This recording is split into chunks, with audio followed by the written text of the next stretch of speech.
Welcome to the hashtag R6 Prepares podcast.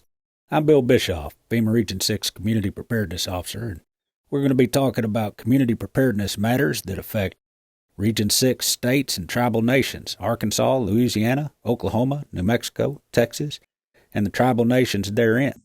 We hope you enjoy the show. Welcome, Bethany Swindell, to the hashtag R6 Prepares podcast. We're so glad to have you today, and you are sitting in your office where I just recently visited the campus of Arkansas Tech University for the Region 6 Higher Ed Collaborative Summit. But today we're interviewing you because you were the 2022 Whole Community Preparedness Award winner out of the Region 6 Community Preparedness Award. So congratulations. Thank you so much. Excited to see you again virtually. Like you said, we were just in person, and it was great to host FEMA here on the Tech campus and all our regional partners. Amen. Amen. It was a pleasure.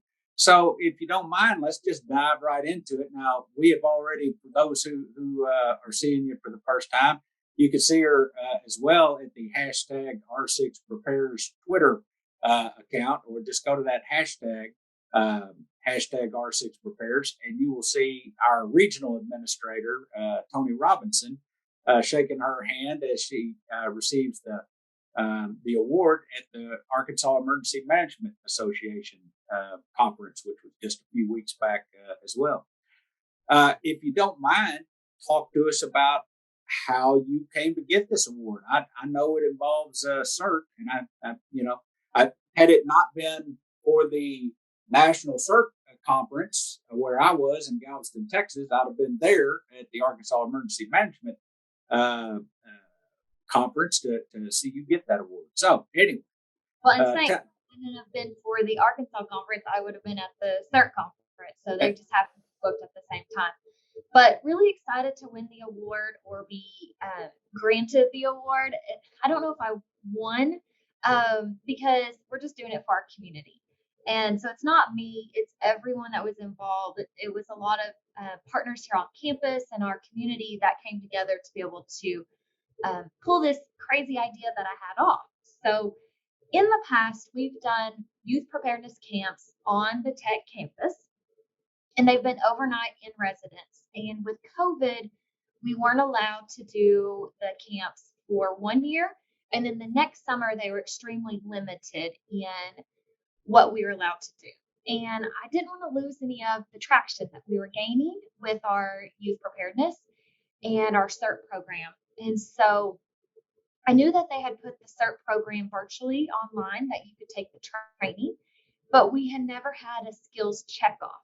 And that would require you to be in person to do the skills checkoff. And I think it was 16 hours or 12. I think it was 12 hours for the training and 16 for the skills checkoff. And so that's still a lot of time to be in a room together when we were in the, pandemic. And so we did an in-person skills checkoff, but it was a new idea on the skills checkoff, and it worked out really well. We did more of a round robin style. We had 5 different rooms, and each room was dedicated to a certain topic. So we had first aid, and that included splinting and bandaging and stop the bleed. And then we had cribbing and carries, and we had our local search and rescue team came out and they hosted that room for us. The first aid room was hosted by Dr. Sandy Smith and a nurse from St. Mary's. We had our fire prevention room, and they actually put a fire out in there, and that was with the Russellville Fire Department. We had like an overview intro type room where we did the basic CERT items. We talked about psychology of disasters, legal things were in that room. And then the final room was the actual disaster simulation. And the students got to pick and choose however they wanted to go through the rooms, but the disaster simulation had to be the final room. There was no give on that. They had to do everything else before they could go to that room. And some students, or it wasn't just students, we even had people from the community that signed up and came. And everyone had a different level of previous experience. And so I wanted to capitalize on that. So if the person needed more time in a specific room, they could spend as much time as they wanted in that room. But if that person was a volunteer firefighter, they would just wham, bam, thank you, ma'am, on to the next room after they checked off all the skills in the fire. So there was 3 instructors in each room. And so it allowed them to. Hey, Bethany, tell me who you got those instructors from. It sounds to me, if I'm not mistaken, Justin Drittler, Polk County Emergency Manager, was one of the folks that helped on this. Who all did you enlist? Well, we definitely used our search and rescue and our local county emergency manager. We had Russellville Fire. We had our student organization. We had Crow Mountain Volunteer Fire Department came out. We had Sandy Smith, who's our department head, but she's a registered nurse. And so her and a nurse from St. Mary's, along with the chief medical officer, came from St. Mary's to be able to do the first aid room. So I just contacted people that I knew and was like, hey, we're doing this. Can you come help? And everyone was happy to come and volunteer. So people had to wear their masks, and they went room to room on their own pace. We did it over 2 different nights.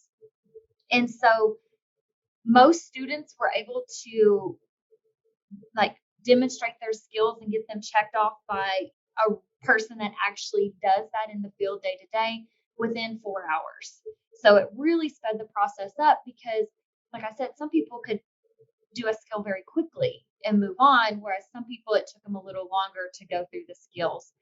The disaster simulation room, we ran that as needed, but we would wait until there was at least 4 people to be able to go in to simulate a CERT team going in so they could utilize those communications within that room.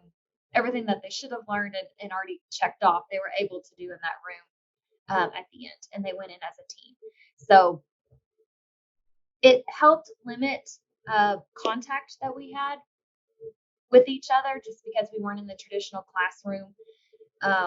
And all these rooms were going on at the same time. And so it wasn't like from 12 to 2, you can do this room. From 2 to 4, you can do this room. It was from 4 to 9 p.m. All of these rooms were open, come and go, mix and mingle amongst those rooms. And it worked out really, really great. But that is fantastic. Around how many people went through the skills testing? We had 24 that went through our first time, and some were on Tech Campus. A lot were within the community. We opened it up, and there was a wide variety of ages and experiences that came through it. Hopefully we'll be able to do that again going forward. I know we were the guinea pig. I just kind of said, hey, this is what we're doing, and we'll ask for forgiveness later if it doesn't work out. So it did work out, and I feel like a lot of people are excited about it to be able to continue along with the process and keep building the CERT program and with the skills checkoff. Well, I've got to say that I know that Adam, our Arkansas Division of Emergency Management, has the esteemed Gary Reagan as the Community Preparedness Manager for the state. And I know he was thrilled with what y'all did. And when we were meeting with other state program managers a few weeks back in Tahlequah, Oklahoma, for the Oklahoma Youth Preparedness Camp, we met as program managers, Texas, Arkansas, Louisiana, New Mexico, and Oklahoma, while the Youth Preparedness Camp was going on. And Gary shared every bit of what you're talking about. So your guinea pig experiment, in Gary's eyes, was a game changer. And he shared how you did it, what you did with the other program managers who are now looking at how that really, because so many of us in Region 6 are in rural areas. So we don't have, the city, the big city emergency management with big city staff that might be able to do a lot of training. So this, I think they were all looking at this as a game changer. Now, that doesn't mean that those who have the staffs and are able to keep CERT teams going that they should necessarily take this as the way. If you've already got a way that you do it, this doesn't mean you have to do that. But it is a way, and it seemed to work great for you and what y'all need in rural parts of Arkansas. It definitely did. And it happened because of COVID, but it has wide-reaching benefits because, like you mentioned, we don't all have the resources and budget to have your traditional CERT training and bring everybody in and have the bags. But also, if you think about it as a participant, people are so busy nowadays, they're limited in their time to be able to sit in a classroom. And so they were able to complete the training on their own time. And then they had set times that they would have to come to do the skills checkoff, but there was multiple opportunities for them to come. It wasn't like you have to be in the classroom, 2 Saturdays or 4 nights a week to be able to do this. They had some more flexibility. And that's really the goal of CERT is we want to get it in the hands of our community and our neighbors. And so people are more prepared. And so if we're able to be a little bit more flexible in how we can do that, it's really going to lead to more resiliency overall. I think you're right. I've got to say thank you on behalf of FEMA Region 6. And also thank you for doing this podcast, because this is perfect timing for our National Preparedness Month. We'll be able to share this with our partners across the region. And we just look forward to working with you in the future. Well, and it's always a pleasure. You mentioned Gary. He's an amazing partner to have at the state. And any idea that I have, he's like, all right, partner, let's do this. And you're the same way. So it's really nice to know that I have the support to be able to run with these crazy ideas. And know, even with the community, when I reached out, everyone was like, yes, we want to help. We want to help. And so that's really the great thing about emergency management is we're just here to better our communities, and we're all in it together. Amen. That about does it for this episode. We'd like to thank Laura Brown from Arkansas Tech University's Emergency Management Program for her assistance editing this podcast. And we'd like you, the listener, to give us a like if you're so inclined, and share us with somebody else that might want to help prepare their community. Until next time, take care of you and yours.